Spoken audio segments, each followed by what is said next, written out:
Assalamualaikum warahmatullahi wabarakatuh. Selamat pagi, saya Rizky Digama Arif, perwakilan dari kelompok 2 dengan anggota kelompok seperti pada layar di depan akan membahas makalah terkait dengan ujian akhir semester mata kuliah manajemen strategik dengan judul makalah sasaran pengawasan strategi dalam mengelola perusahaan yang baik, studi kasus PT Telkom Indonesia Tbk Sumatera Utara.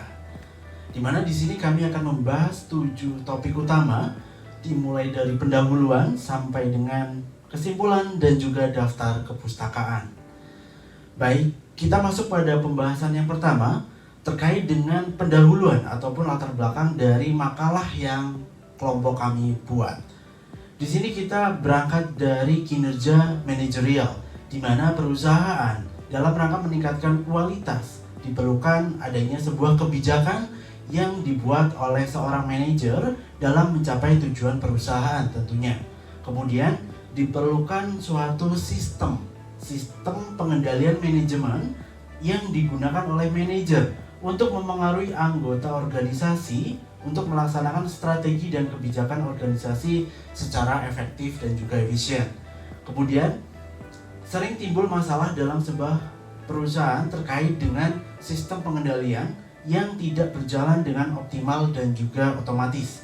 Dan di sini kami menyoroti fenomena kinerja manajerial pada PT Telkom Indonesia di Sumatera Utara, di mana ada 3 isu. Yang pertama yaitu dari sisi kinerja manajerial, PT Telkom Indonesia Sumatera Utara itu bisa dinyatakan tidak terlalu bagus dan kurang stabil.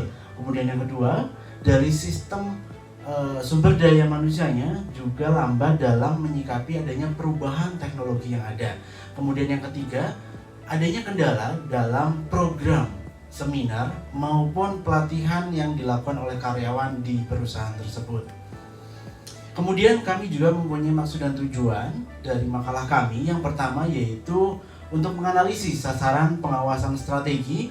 Kemudian tentunya makalah kami ingin mengetahui bagaimana pengaruh sistem pengendalian, implementasinya seperti apa, dan juga kami ingin memberikan rekomendasi untuk meningkatkan kinerja manajerial di perusahaan tersebut. Dan di sini kami membatasi ruang lingkup pembahasan dari makalah kami. Yang pertama yaitu terkait dengan konsep dan pentingnya sistem pengendalian manajemen.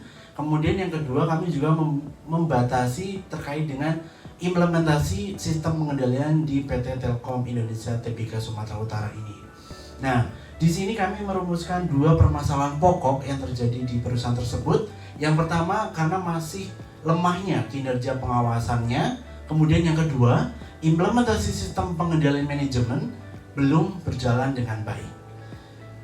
Kemudian di sini kami juga menyajikan landasan teori terkait dengan manajemen strategi, kemudian sistem pengendalian manajemen, dan yang terakhir yaitu dari sisi kinerja manajerialnya.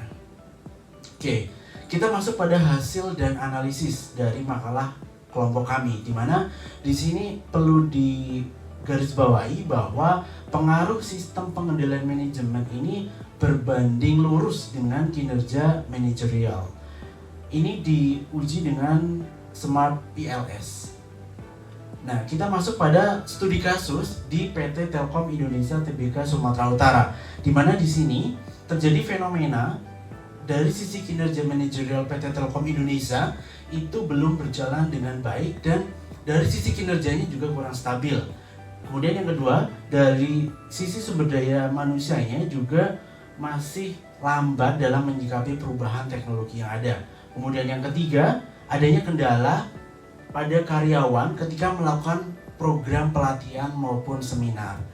Nah, kemudian apa saja faktor yang mempengaruhi dari permasalahan tersebut? Di sini kami membreakdown menjadi 5 faktor. Yang pertama yaitu dari sisi manusianya, kemudian yang kedua dari metode yang digunakan dalam proses pengendalian sistemnya, kemudian yang ketiga ada materialnya, kemudian yang keempat ada dari sisi mesin, dan yang terakhir itu dari sisi anggaran. Dan selanjutnya, di sini kami memberikan rekomendasi ataupun implementasi bagaimana sistem pengendalian manajemen yang efektif yang bisa dilakukan di PT Telkom Indonesia Tbk ini. Yang pertama, kita harus melakukan peningkatan dari kinerja manajerial. Dengan adanya sistem pengendalian manajemen yang baik, tentu manajer di PT Telkom Indonesia Sumatera Utara dapat lebih mudah dalam mengarahkan dan mengendalikan aktivitas di organisasi tentunya. Kemudian yang rekomendasi yang kedua, perlu adanya pengurangan risiko kecurangan, di mana sistem pengendalian manajemen yang efektif dapat membantu mengurangi risiko terjadinya kecurangan di PT Telkom Indonesia Tbk. Dan yang terakhir tentunya perlu adanya kepatuhan terhadap prosedur atau aturan yang berlaku. Baik, pembahasan terakhir kita masuk pada kesimpulan. Jadi dari makalah yang kelompok kami buat, di sini kami menyoroti 3 kesimpulan.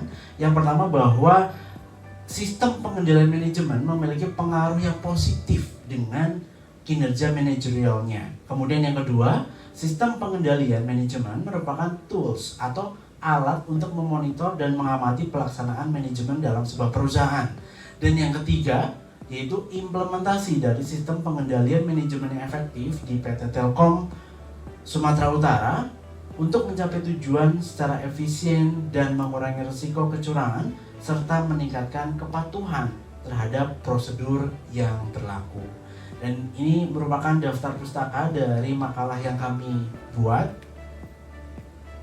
Oke. Baik, mungkin itu saja paparan dari makalah kelompok 2. Akhir kata, wassalamualaikum warahmatullahi wabarakatuh.